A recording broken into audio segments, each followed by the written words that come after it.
Laura Lang and John Smith of Plateau Cattle Co. have been recognized by the Alberta beef producers as the Environmental Stewardship Award recipients for Alberta for 2025.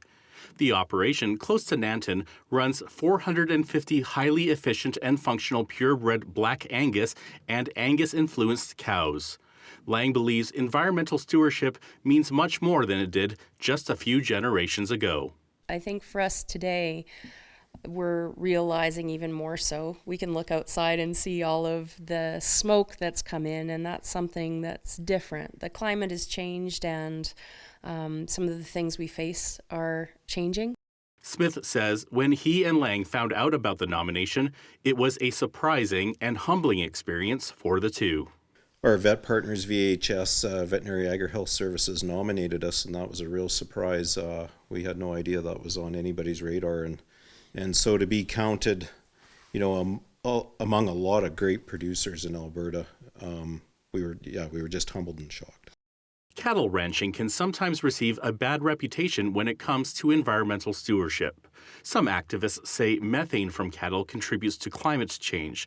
But according to Plateau Cattle Co., the beef sector needs to thrive, not just for the economy, but for the environment. Cattle is what's going to keep the grass. So we need to have a thriving beef sector to protect our disappearing grasslands. If you don't have a keystone species such as beef or cattle to graze those grasses, they're going to disappear, they're going to get turned over. There's so many good things that happen there. It aids in biodiversity of your grass species and forbs all the other species that are in there as well. So creates habitat for birds, animals. The cattle actually help us manage the environment. They're a real tool. They help with wildfire suppression, Yes.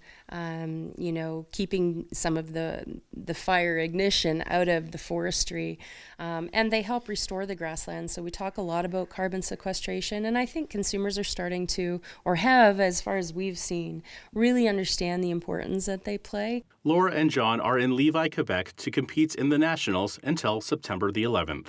For Bridge City News, I'm Naveen Day.